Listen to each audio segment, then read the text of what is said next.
Hello everybody, I am Becky Sulia and I am the Social Work Witch.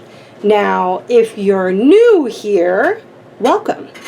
And if you're not new here, then welcome back. We are experimenting with some new ways of shooting, so I'm hoping that our quality will get better as we keep going.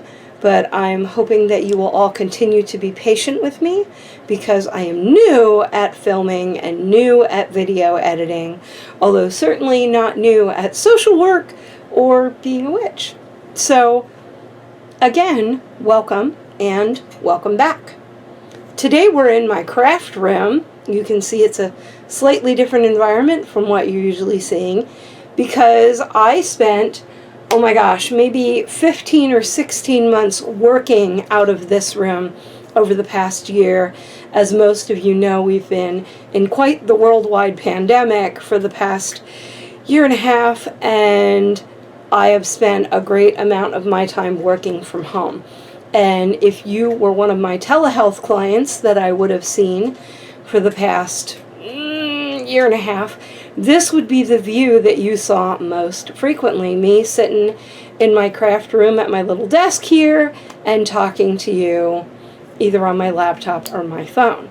So you guys, you get the same vision that most of my clients have gotten lately. Anyway, what I wanted to talk to you about today was the Spoonie Life. Do you know what it is to be a Spoonie? I want to talk to you a little bit about chronic illness, and our theme today is Spoonie Life, 10 tips for dealing with chronic illness. And the reason why I say Spoonie Life, a lot of people like me who have chronic illness talk about the spoon theory. And there is a long story about it, which I can attach in the information box so that you can read it on your own. But the idea is that you only have so much energy to get through a day, and some of us call them spoons. I've also heard them stars or spell slots or whatever you're into. I'm sure that there is a way of describing the amount of energy that you have to get through your day when you are chronically ill. And every single thing that you have to do requires spoons or spell slots or energy or however you want to describe it. From getting up in the morning to getting dressed, getting your kids out the door for school if you have them, or feeding your animals if you have them, going to work if you're a person who works. Every single thing that you do requires energy. And for people who have chronic pain or chronic illness, a lot of times we don't have the energy to do the things we need to do. So, that's why we're going to talk about this today, about dealing with chronic illness and trying to make your life the best it can possibly be, even when you're having a hard time. So, I have always tried to be open and honest with you, my friends, and I've told you that I have some chronic illness stuff of my own. There's a whole long list of it, and it's changing frequently at times. So I won't bore you with all that stuff. But I do have my own chronic pain and chronic illness stuff, and sometimes that makes it challenging for me to go to work, for me to give my best to my clients, for me to care for my family and my pets, and for me to produce videos for you. All of those things can be complicated at times because my own energy may be low or I may be in pain. Anyway, that said, let's get on to talking about how to live your best life when you're dealing with chronic pain or chronic illness. So the first tip I want to talk to you about is sometimes you don't have the energy to get yourself in the shower. Have you ever had days like that when you're so tired and you're like, oh God, I know I need a shower and I know that that shower will feel good, but man, you just don't have the energy to stand in there. And one of the things that helps me is I actually have a shower stool in mine, and it's too big for me to bring and show you, but you can get them at shops that sell medical supplies, and they're not really expensive, and if you have health insurance, a lot of times they will pay for them. But the other thing is, if you absolutely can't get yourself in the shower, you can use baby wipes or a washcloth to wipe yourself down, and you'll feel a lot better. But even if you can't do that, you can use some wipes, and I have these. Are they upside down? They're not. I have these, and they smell like watermelon, that I bought from my best friend who has a little shop where she sells things. But you can buy things like this at the dollar store, at Walmart, at all different kinds of shops. Sometimes they're labeled as facial wipes. Sometimes they're labeled as makeup remover wipes. And I will tell you, I have hot flashes, and I use these frequently to wash my face when I have a hot flash, and they make me feel better. When you are feeling overheated, overwhelmed, exhausted, you know that you need a shower, even if you just wash your face, it might make you feel better. I will tell you that if I got in the shower every time I had a hot flash, I'd wind up taking 20 showers a day. Obviously, I can't do that. I will run into the bathroom and either wipe my face down with one of these or with a washcloth. I will tell you, having a scent that I really like makes me feel better when I don't feel good. And it's something I recommend. Like I said, you can buy them cheaply at any store, or you can just use a washcloth that you get wet with cool water and just wash your face down. Tip number 2, that's it, we're up to 2 already, is take naps. Seriously, sometimes our bodies just need rest.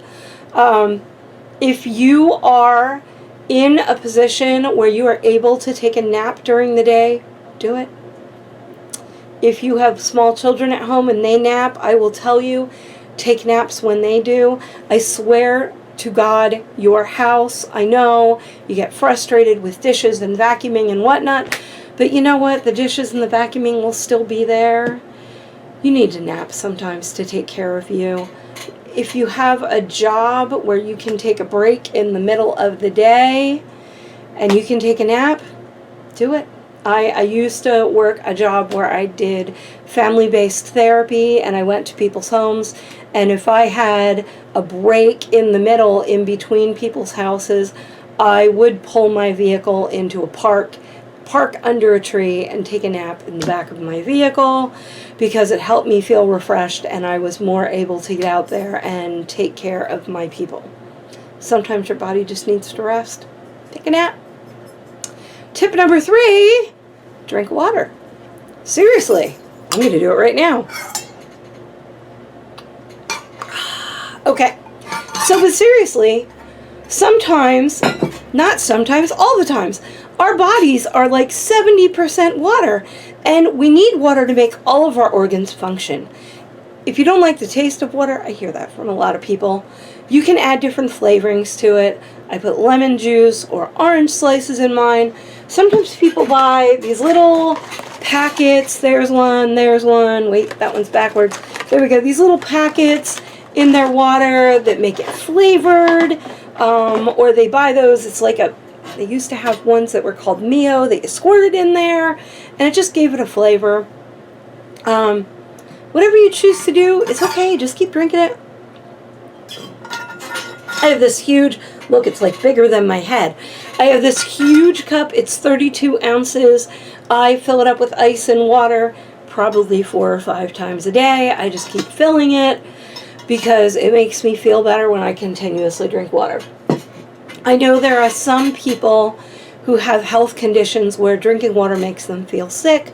I'm part of the gastroparesis community, and I know quite a few people in there have said that drinking water makes them feel sick. If you have to do Gatorade or Powerade or something like that, and that rehydrates you, go for it. If drinking anything gives you a problem, how about ice? Could you suck on some ice cubes? Or you can buy cheap plastic popsicle molds, again, at the dollar store. I think I've already bought them for 80 cents already. And you can just fill them with water or juice or flavored waters. I've even made pops out of Gatorade for a friend who was dangerously dehydrated and that worked really well for her, again, it's something that you can do that will help you feel better. Stay hydrated. Tip number 4 is, wait, I have a prop. Phone a friend. Chronic illness makes us feel isolated often. Reaching out to a friend via phone, text, messenger, carrier pigeon, 2 tin cans and a string, I don't care. Whatever you have, I want you to reach out to someone. There are even multiple support groups available for just about every illness there is on different social media that can help you to feel less alone. On top of that, sometimes you have to make sure that your circle of people are people that support you when you need them. You really don't need fake people in your life. Like, nobody has time for that. You don't need people that criticize you or put you down. You have enough challenges in your life. Find people that are kind and supportive of you and let them love you. And then when you can love them right back. Does that make sense? I hope so. But reach out. That's all I'm saying. Just reach out to someone, anyone. Let me add to that if you are experiencing crisis and you feel like you don't have anybody to turn to, please reach out to one of the crisis hotlines in your area. I don't know where you are, but I know that in the United States we have a suicide hotline that you can call if you're in the LGBTQ community.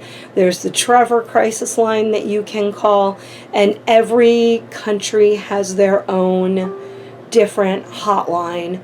I also know that locally in different regions there are different hope lines and crisis lines and warm lines. So if you can't find someone else to reach to and you are experiencing a mental health crisis, reach out to one of those lines and let a professional help you as well.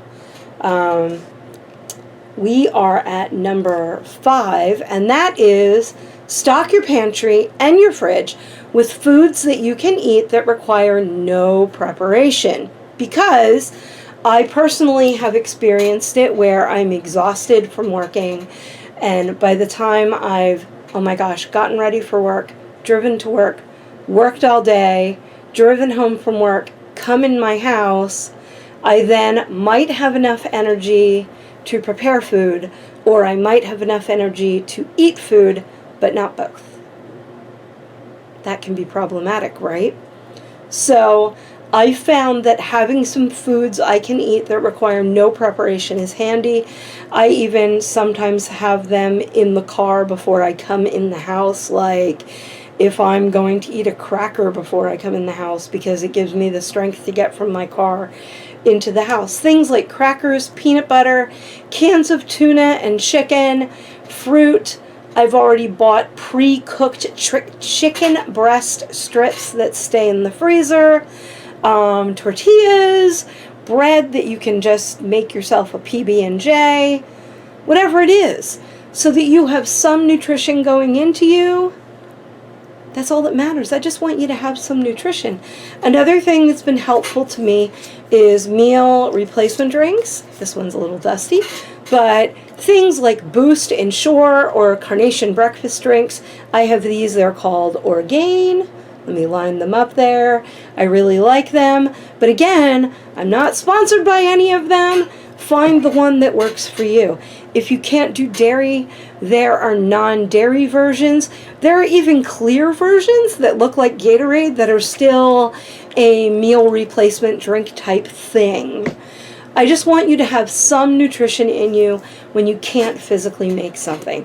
And I will tell you, for those days that I'm too wiped out to make something, cereal is dinner, okay? Tip number 6, look for doctors that listen to you, believe you, and are willing to provide the care you need. So this is a really, really important one. People with chronic illness, a lot of times they have not just their primary care doctor, but they have other medical professionals in their lives. Goodness, I have a primary care doctor, I have a diabetes educator, I have an endocrinologist, I have a podiatrist for my feet. Oh my gosh, I have a GYN. I can't even think of it anymore, and I know that I do. I have a chiropractor, although I'm married to him. I have an herbalist that I work with. I have a therapist, and I have somebody who writes my prescriptions for my psych meds. And it just goes on. And you might even have more specialists than I do. And what I have learned is that when I'm working with doctors who hear me, I feel better. When I'm working with doctors that aren't hearing me, that aren't believing me, that aren't listening to what I'm telling them, I kind of shut down. And I'm like, nope, I'm done. I have been known to fire doctors, not like, go to the doctor's office and say, you're fired, but, to say, you know what, I'm done with you. I've had endocrinologists who don't believe that my medical condition exists. Like, as in my medical condition that my GI doctor, there's one I forgot, that my GI doctor actually diagnosed me with through thorough testing. I know, it doesn't make any sense. So it's really, really important to have a doctor that listens to you. What that means is that sometimes you have to advocate for yourself. Sometimes you have to say to your doctor, listen, I don't think you're hearing me appropriately. Let me reiterate this to you.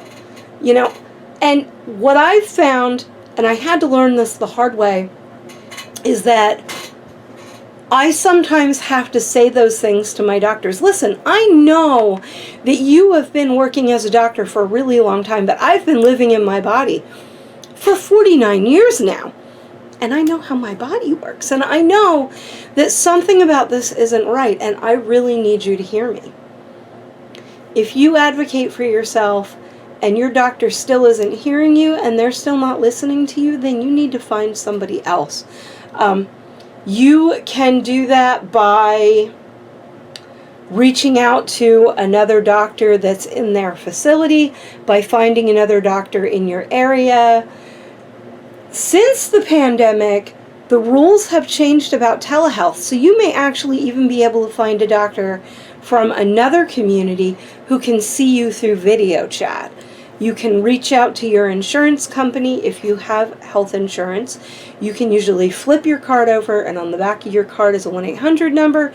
You can call that number and say, hey, I really need to find a specialist in blank, and this is the community I live in. Can you help me find someone? And there's usually someone at the other end of that phone line who can help you find the specialist or the primary care doctor that you need. But seriously, if you don't tell your doctor how you're feeling, they won't know.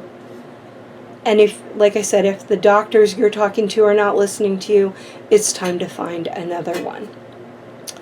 Tip number 7 is find the happy.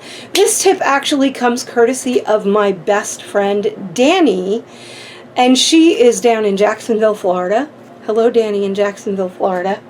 But she's right. She says, look for things that make you happy and use them on the good days and the bad days. So some examples might be watching YouTube videos, listening to music, reading a magazine, listening to a podcast, snuggling a pet, snuggling a stuffed animal. All of those things are perfectly acceptable ways to make you feel happy. I know a lot of people who color or who draw or do art things. We're actually in my craft room, and if I lean, no, you can't see it, I have art supplies hiding behind me. But whatever it is that makes you happy, as long as it's not hurting you or someone else, do it. Tip number 8, this is a tough one. It is okay to not be okay. I'm going to repeat that one. It's okay to not be okay. Don't beat yourself up. Don't let anyone else do it either. This goes along with knowing your limitations. There are going to be things that you are not going to be able to do. Like, the truth is, everybody has things they can't do, right? We're all human. None of us are robots. None of us are aliens. If you're a robot or an alien, forgive me. But we're all human. And We all get things that we can't do. We all get frustrated. Letting go of our frustrations around those things, it isn't easy. I get frustrated too. I get mad at myself. I'm like, oh, I know how to do this. Why can't I do this? Because I'm human and some days I can't. I just can't. But work on it. Work on letting go of those frustrations around the things that you can't do and focus on what you can do right now in this moment.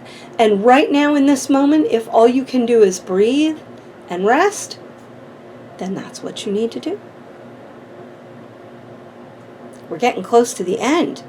Tip number 9 is taking care of your spiritual health. Your spiritual health. Well, I am the social work witch, and now I have to address spiritual health. This can be with whatever spiritual practice you follow, like prayer or meditation. Personally, I have found seeking gratitude to be really helpful, like focusing on one thing per day to be grateful for, even if that's that I was able to open my eyes that very day. Focusing on finding the good in every day, even through very difficult times, can help get you through hard days. Now listen, I am not Pollyanna. I have hard days too. I have experienced insurmountable grief. And what has gotten me through grief has been looking for the good in every day. It has been finding something to be grateful for every day. I know that sounds terrible, right? If someone had come up to me when I was going through my deepest grief, and one of these days, y'all remind me and I'll tell you about that, but if someone had come up to me when I was going through my deepest grief and said, you should be grateful for the things you had, I probably would have cursed a blue streak at them. This was something I had to find on my own. And when I am in pain, I don't want to think about gratitude. I gotcha. When I'm so exhausted I can't move, again, I don't want to think about it. But what I do is I breathe and I pray. Sometimes I meditate. I do some grounding exercises, and I reach out to my higher power, and all of those things are the things that make me feel better. I can't tell you what your higher power is. I can't tell you how to reach out to them or what to do to connect to the spiritual side of you. But whatever it is, I want you to do that and just try it. Just have faith for 1 minute and try something that helps you to reach out to the spiritual part of you and see if it makes you feel better. And a reminder that higher power does not always mean religion, and spiritual self does not mean religion. It means what makes your heart beat and not just electrical impulses. It means what makes you happy, what inspires you.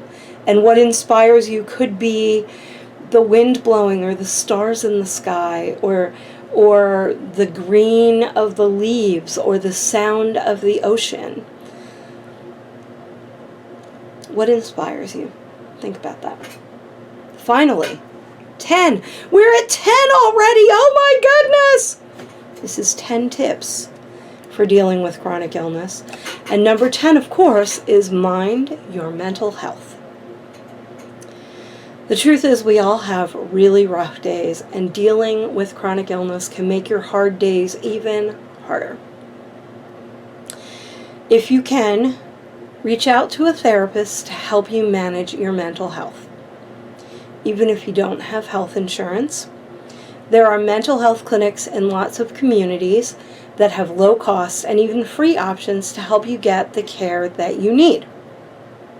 Some therapists even provide care via telehealth so that when you can't leave your home, either because of illness or transportation or whatever, you don't have to. There are mental health providers on Facebook, on YouTube, on TikTok, and on other formats that you can follow and watch, just like you're watching this video now, that can help you get some good ideas to help you manage your mental health better. Find some that you like and follow them. While you're at it, you can subscribe to my channel, and you can keep an eye out for my uploads. I am trying to make videos more frequently. My goal was to release one every Friday. Sometimes my own health and well-being gets in the way of me doing that. But if you subscribe, you will always be told when I'm releasing a new one. My goal is to continue making content about mental and spiritual health so I can help you feel better. That aside, I want you to keep an eye on your mental health, to reach out when you need help, and to find people that can help you get there. Again, in the United States, I don't know what country you're in the United States, we have laws that require insurance companies to provide mental health parity. And what that means is that if they cover your physical health, they also have to cover your mental health. And it's supposed to be at an equal coverage. So if you're covered for 80% for physical health, you're supposed to be covered for 80% for mental health. Again, if you have health insurance, you can flip your card over and call that 1-800 number on the back of your card, and they will help you find a provider in your area. In Pennsylvania, I am a licensed clinical social worker, and I see clients in both my private practice and in a group practice that I work for. I also see people via private pay, and I have a sliding scale for people that have difficulty being able to afford mental health care. I know that I am not the only therapist who does all of those things. Regardless of where you are in this country, I'm sure there is somebody that can help you. Please just reach out and let someone help you. Goodness, we've been through 10 tips already. It seems like the time has just flown by. There are so many more we could add here. Like really, we did 10 and I could easily write down another 10. The truth is, we're going to be doing this again. In the future, we're going to do another video with more tips on managing illnesses, physical health, emotional health, spiritual health, all things to help you be at your best. That's what I want for you. I just want you to be at your best. If you're interested in that, again, you can click on the like button. You can subscribe to the videos. You can continue watching me. You can go to my website, which is www.socialworkwitch.com, and see the content that I have there. If you're in my area and you like what I have to say and you're interested in meeting with me for mental health care or for witch work or for any of those other things, feel free to check out the website or the Facebook page, and I will see if there's a way I can help you where you are. Again, I want you to be as well as you can be today, to get some rest, and it should be Friday the 13th when we're releasing this. So also, happy Friday the 13th.